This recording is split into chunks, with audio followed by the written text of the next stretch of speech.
Hello student, कैसे हैं आप सब। एक बार पुनः शिव कोचिंग क्लासेस पर स्वागत है।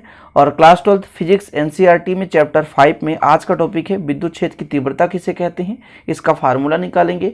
इसके बाद प्यारे बच्चों हम आपको समझाने वाले हैं आपका चुंबकीय क्षेत्र रेखाएं। ठीक है, तो दो टॉपिक आज क्लियर करेंगे ताकि आप कम समय में दो टॉपिक क्लियर कर पाएं। तो शुरू करते हैं। सबसे पहले अपन बात करेंगे चुंबकीय क्षेत्र की तीव्रता। चुंबकीय क्षेत्र की तीव्रता को समझने के पहले आपको चुंबकीय क्षेत्र समझना पड़ेगा। जैसे प्यारे बच्चों आपके पास एक चुंबक है और चुंबक को रख दें तो उसके चारों ओर एक ऐसा क्षेत्र होगा जहां चुंबकत्व का अनुभव किया जा सकेगा, उसे हम कहते हैं चुंबकीय क्षेत्र। यानी चुंबक के चारों ओर का वह क्षेत्र जहां चुंबकत्व का अनुभव होता है उसे चुंबकीय क्षेत्र कहते हैं। चीजें क्लियर है। चुंबक के चारों ओर का वह क्षेत्र जहां चुंबकत्व का अनुभव होता है उसे कहते हैं चुंबकीय क्षेत्र। ओके, तो थोड़ा सा हम एक डायग्राम के माध्यम से समझते हैं कि आपके पास एक चुंबक रखा हुआ प्यारे बच्चों, एक चुंबक है। चुंबक में दो पोल होते हैं, एक एन और एक एस। ठीक है, यानी एक नॉर्थ और एक साउथ। इसके चारों ओर मान लीजिए यहां तक एक फील्ड उत्पन्न हो रहा है जिसे हम मैग्नेटिक फील्ड कह सकते हैं, चुंबकीय क्षेत्र कह सकते हैं। अब इस चुंबकीय क्षेत्र पर यहां पर भी यदि कोई चुंबक लाए, मान लीजिए एक छोटा सा चुंबक ला रहे हैं प्यारे बच्चों एनएस, तो यहां पर भी ये चुंबकत्व का अनुभव कर रहा है। ठीक है, यह चुंबकीय पदार्थ हम एक लोहा ले आए यहाँ पे, तो ये चुंबकत्व का अनुभव कर रहा है। तब उससे हम कहेंगे जहां भी वह क्षेत्र या वह एरिया जहां तक चुंबकत्व का अनुभव किया जा सकता है उसे हम चुंबकीय क्षेत्र कहेंगे। यानी चुंबक के चारों ओर का एक क्षेत्र उत्पन्न होता है चुंबकत्व के कारण, यानी किसी भी चुंबक के चुंबकत्व के कारण। ओके, तो वह चुंबकीय क्षेत्र कहलाता है। अब परिभाषा क्या है कि जैसे आपके पास एक चुंबकीय क्षेत्र है, अब चुंबकीय क्षेत्र में कोई भी एकांक उत्तरी ध्रुव रखा जाए, वो जितने बल का अनुभव करे उसे उस बिंदु पर चुंबकीय क्षेत्र की तीव्रता कहेंगे। तीव्रता का मतलब कितना बल या कितना फोर्स अनुभव कर रहा है। हमने क्या कहा, एक आपके पास चुंबक है, चुंबक के चारों ओर एक चुंबकीय क्षेत्र है और उस चुंबकीय क्षेत्र पर एकांक उत्तरी ध्रुव रखा हुआ है, वो जितने बल का अनुभव करता है उसे हम कहेंगे चुंबकीय क्षेत्र की तीव्रता। ओके, इस चुंबक के कारण एक चुंबकीय क्षेत्र उत्पन्न हुआ और इस चुंबकीय क्षेत्र पर कहीं भी यदि इस बिंदु पर मान लो हम एकांक उत्तरी ध्रुव रख दें, एकांक उत्तरी ध्रुव रख दें, अब ये एकांक उत्तरी ध्रुव जितने बल का अनुभव करेगा उसे हम बोलेंगे चुंबकीय क्षेत्र की तीव्रता। चुंबक के आसपास बनता है चुंबकीय क्षेत्र और उस चुंबकीय क्षेत्र में रखें एकांक ध्रुव। अब वो ध्रुव एकांक ध्रुव जो है जितने बल का अनुभव कर रहा है तो उसे हम कहेंगे चुंबकीय क्षेत्र की तीव्रता। परिभाषा आप लिख सकते हैं कि चुंबकीय क्षेत्र के किसी बिंदु पर स्थित काल्पनिक स्वतंत्र एकांक उत्तरी ध्रुव जितने बल का अनुभव करता है उसे हम कहते हैं चुंबकीय क्षेत्र की तीव्रता। ओके, इतना क्लियर है। अब थोड़ा सा इसकी गणितीय व्याख्या की बात करें तो इसे स्मॉल बी से कैपिटल बी से दर्शाते हैं। यहां पर लिख सकते हैं इसे बी से प्रदर्शित करते हैं, प्रदर्शित करते हैं। ओके, इतना क्लियर है, ये चीज हो गया। अब हम थोड़ा यहां पर मानेंगे तो ये एम ध्रुव प्राबल्य के किसी ध्रुव से आर दूरी पर एकांक उत्तरी ध्रुव रखा हुआ है। थोड़ा सा लिखने की कोशिश करेंगे क्योंकि गणितीय व्याख्या तो निकालेंगे। यदि एम ध्रुव प्राबल्य, यदि एम ध्रुव प्राबल्य के किसी ध्रुव एम ध्रुव प्राबल्य के किसी ध्रुव से कितना दूरी, आर दूरी, कितना दूरी, आर दूरी पर क्या रखा हुआ है, एकांक, आर दूरी पर एकांक उत्तरी ध्रुव रखा हुआ है, एकांक उत्तरी ध्रुव रखा हुआ है, तब कूलाम के व्युत्क्रम वर्ग के नियम से, तब कूलाम के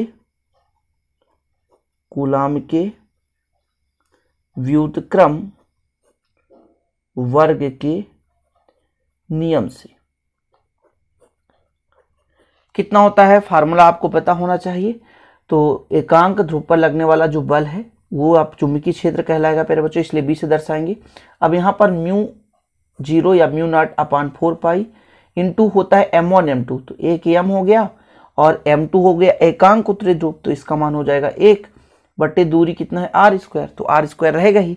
ठीक है, यानी कुल मिलाकर जो आपका b का मान आ गया मेरे बच्चों म्यू नॉट अपान 4 पाई, ठीक है, और m अपान r स्क्वायर। इसी का प्रयोग हमें करना होगा आगे चलकर, ध्यान रखिएगा, इसी का प्रयोग करेंगे आगे चल करके जब हम अच्छी स्थिति के लिए निकालेंगे और निरक्षी स्थिति के लिए निकालेंगे। तो आपको पता होना चाहिए, आपको याद होना चाहिए।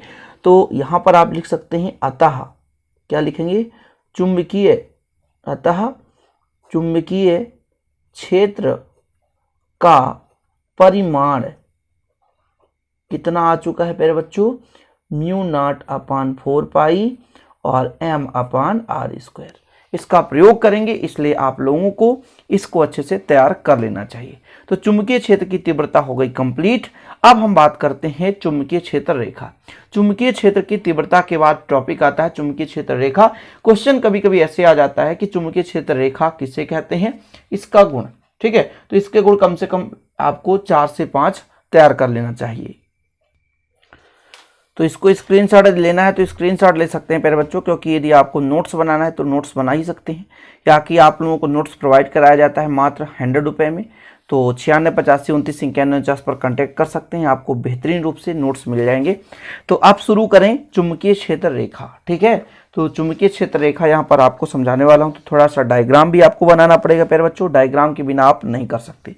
पर थोड़ा सा यहाँ पर देखिए, चुंबकीय क्षेत्र जो रेखा है एक काल्पनिक वक्र, कल्पना की गई चीजें, ठीक है। तो चुंबकीय क्षेत्र रेखा वह वक्राकार पथ है जिस पर कोई काल्पनिक स्वतंत्र एकांक उत्तरी ध्रुव गमन कर सकता है। मतलब चुंबक के चारों ओर खींचा गया एक काल्पनिक वक्र होता है जहां पर कोई स्वतंत्र एकांक उत्तरी ध्रुव गमन कर सकता है। केवल एक काल्पनिक वक्र है, कोई 100% अभी तक श्योर नहीं है कि सही है, लेकिन अभी तक इसी के तथ्य के आधार पर गणना किया जा रहा है, इसलिए अभी ये मान्य है कि ये काल्पनिक वक्र है, यानी खींच दिए रेखा, वही आपका कहला गया चुंबकीय क्षेत्र रेखा। चुंबक के चारों ओर एन से निकलती है, एस पे समाप्त होती है। तो एक मतलब काल्पनिक यानी कल्पना की गई एक रेखा जिसे हम क्या बोलते हैं, चुंबकीय क्षेत्र रेखा। कुछ नहीं है इसकी परिभाषा, सिंपल है प्यारे बच्चों। तो इसके लिए थोड़ा सा हम यहाँ पर डायग्राम बना देते हैं ताकि आप लोगों को समझ में आए, ठीक है। पहले आप एक चुंबक बनाएंगे। चुंबक का मतलब है एक आपके पास नॉर्थ पोल होना चाहिए और एक आपके पास साउथ पोल, यानी चुंबक में 2 ध्रुव होना चाहिए, एक एन और एक एस।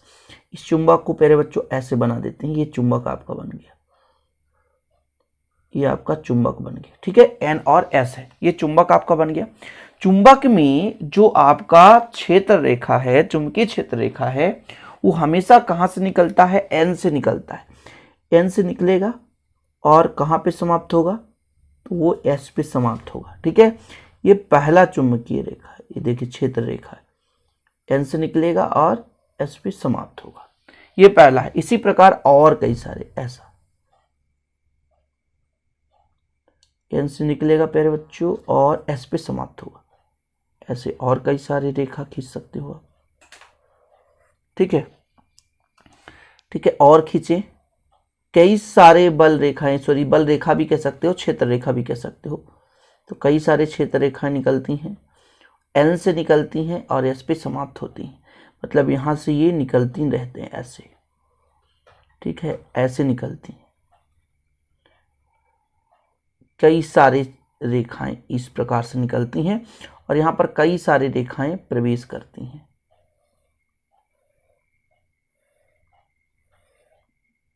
इस प्रकार से ये बन गया चुंबकीय क्षेत्र रेखा। सिंपल है ना, कुछ भी है। इसकी डायरेक्शन यदि बना दी जाए तो इसकी डायरेक्शन ऐसी होती है, ऐसी होती है। ये बाहर निकल रहा होता है तो इसकी डायरेक्शन बाहर की ओर, और ये अंदर प्रवेश कर रहा होता है तो इसका डायरेक्शन अंदर की ओर, ये डायरेक्शन। ये बन गया चुंबकीय क्षेत्र रेखा। लेकिन एक चीज और, यहाँ पे बाहर जो है एन से निकलती है और एस पे समाप्त होती है, लेकिन अंदर की यदि बात करें, अंदर जो होता है प्यारे बच्चों, ये अंदर एस से ऐसे एन की ओर चलता है, ऐसे इसकी डायरेक्शन होती है। अंदर भी इसमें होता है, जैसे आपके पास कोई चालक है तो चालक यानी विद्युत क्षेत्र रेखा अंदर प्रवाहित नहीं होता, लेकिन ये जो चुंबकीय क्षेत्र रेखा है वो अंदर एस से एन की ओर चलता है, ठीक है ना। बाहर एन से एस की ओर चलता है, लेकिन अंदर एस से एन की ओर चलता है। चीजें क्लियर है। चुंबकीय क्षेत्र एक काल्पनिक वक्र हो गई जो कि एन से निकलती है और एस पर समाप्त होती है, ये हो गया।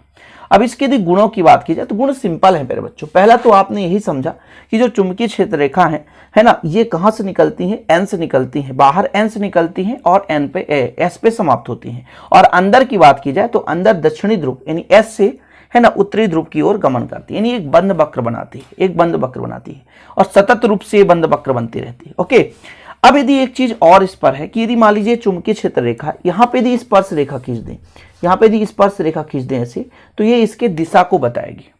यदि हम किसी भी चुंबकीय क्षेत्र रेखा पे स्पर्श रेखा खींच दें तो वो उसके दिशा को बताती है, वो उसके दिशा को बताती है।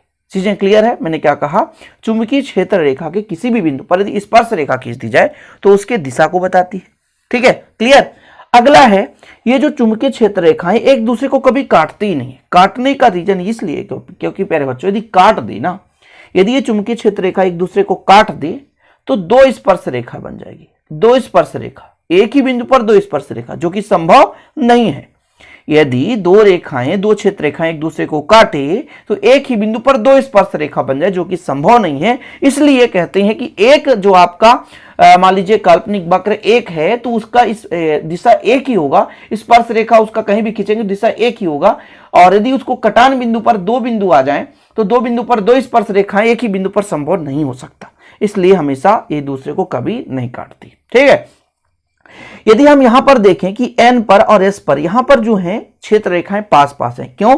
क्योंकि यहां पर जो चुंबकीय क्षेत्र की जो तीव्रता है अधिक है, मतलब अधिक तीव्रता वाले चुंबकीय क्षेत्र पर जो रेखाएं हैं वो सघन होती हैं, और जैसे यहां पर तीव्रता मध्य भाग में कम है तो ये विरल होती हैं।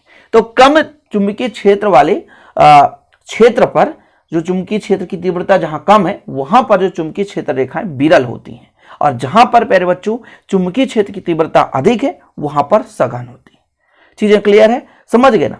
अब यदि हम बात करें कि ये जो आपके क्षेत्र रेखाएं हैं एक डोरी के समान लंबाई में सिकुड़ने का प्रयास करती हैं, आपस में पास पास आने की कोशिश करती हैं, सिकुड़ने का प्रयास करती हैं, और इसी कारण से कहते हैं कि जो विजातीय ध्रुव होता है उसमें आकर्षण होता है। जो N होता है वो S से आकर्षित होता है, N जो होता है S से आकर्षित होता है। और यदि हम बात करें कि इन रेखाओं की, तो लंबाई के लंबवत ये प्रतिकर्षित करते हैं, लंबाई के लंबवत ये एक दूसरे को प्रतिकर्षित करते हैं, इसलिए सजातीय ध्रुवों में प्रतिकर्षण होता है। ठीक है, और एक समान चुंबकीय क्षेत्र में क्षेत्र रेखाएं एक दूसरे के समांतर तथा समदूरस्थ होते हैं।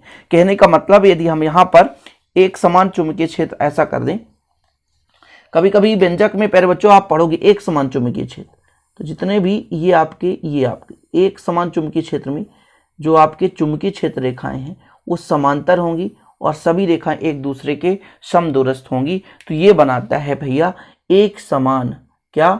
एक समान चुंबकीय क्षेत्र। एक समान चुंबकीय क्षेत्र में सभी रेखाओं की दिशा समान और एक दूसरे से समदूरस्थ होते हैं प्यारे बच्चों। और जो यदि बात करें ये रेखाएं एक दूसरे के समांतर होती हैं। समझ गए ना? क्लियर है? आपको यहां पर कोई कंफ्यूजन तो नहीं है? तो पहला नंबर क्या है भैया कि जो चुंबकीय क्षेत्र रेखाएं कहां से निकलती हैं? N से निकलती हैं, S पर समाप्त होती हैं। तो पूरा चीज यहां पर लिख दिया गया है ताकि आप लोगों को दिक्कत ना हो सके कि इनकी जो दिशा है चुंबक के बाहर उत्तरी ध्रुव से दक्षिणी ध्रुव की ओर होती है और चुंबक के अंदर दक्षिणी ध्रुव से उत्तरी ध्रुव की ओर होती है। बाहर उत्तर से दक्षिण और अंदर दक्षिण से उत्तर की ओर होती है, इसलिए बंद वक्र बनाती है। चुंबकीय क्षेत्र रेखाओं के किसी बिंदु पर खींची गई स्पर्श रेखा जो होती है चुंबकीय क्षेत्र की दिशा को बताती है। और दो क्षेत्र रेखा एक दूसरे को कभी नहीं काटती। अधिक तीव्रता वाले चुंबकीय क्षेत्र पे जो चुंबकीय क्षेत्र रेखाएं हैं वो सघन होती हैं और जहां कम तीव्रता है वहां विरल होती हैं। ये क्षेत्र रेखाएं खींची हुई डोरी के समान लंबाई में सिकुड़ने का प्रयास करती हैं। यही कारण है कि विजातीय ध्रुवों में आकर्षण होता है। और यदि ये रेखाएं एक दूसरे की लंबाई की लंबवत प्रतिकर्षित करती हैं, इस कारण सजातीय ध्रुवों में प्रतिकर्षण होता है। तो N और S यदि आसपास जैसे दो चुंबक है प्यारे बच्चों, तो N को S के पास ले जाएंगे तो आकर्षण होगा, लेकिन जब N को N के पास ले जाते हैं तो प्रतिकर्षण होगा। तो इतना आपको क्लियर रखना है कि जब दो आपके चुंबकीय ध्रुव हैं यदि विजाती हैं तो आकर्षित करेंगे और सजाती है तो प्रतिकर्षित करेंगे। तो इस प्रकार से आज का ये आपका चुंबकीय क्षेत्र रेखा और चुंबकीय क्षेत्र की तीव्रता दो चीजें क्लियर हो गई। चुंबकीय क्षेत्र रेखाओं और चुंबकीय विद्युत क्षेत्र रेखाओं में अंतर यदि हम आपसे पूछे तो आप सिंपल बता सकते हैं। समझ रहे ना? ये दोनों जो आप गुण पढ़े हैं वही चीज है भैया, अंतर और कुछ नहीं।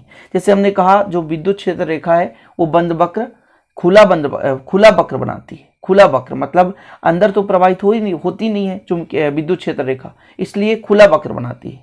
लेकिन चुंबकीय क्षेत्र रेखा बंद वक्र बनाती है। याद रखना, जो आपका विद्युत क्षेत्र रेखा होता है मेरे बच्चों वो खुला वक्र बनाती है, लेकिन जो आपका चुंबकीय क्षेत्र रेखाएं होती हैं ये बंद वक्र बनाती हैं। क्योंकि जो विद्युत क्षेत्र रेखा होती है चालक के अंदर नहीं जाती है, लेकिन यानी चालक के अंदर प्रवाहित नहीं होती है। लेकिन जो आपका ये चुंबकीय क्षेत्र रेखा है चालक के अंदर भी, मतलब चुंबक के अंदर S से N की ओर चलती हैं। लेकिन यहाँ जैसे दो आवेश हैं प्लस Q और माइनस Q, उसमें यदि बात करें तो अंदर चालक के अंदर कोई भी चुंबकीय क्षेत्र रेखाएं विद्युत क्षेत्र चालक के अंदर विद्युत क्षेत्र रेखाएं बिल्कुल गमन नहीं करती। लेकिन प्यारे बच्चों यदि चुंबकीय क्षेत्र रेखा की बात करें तो चुंबकीय क्षेत्र रेखा एस से एन की ओर चलती है।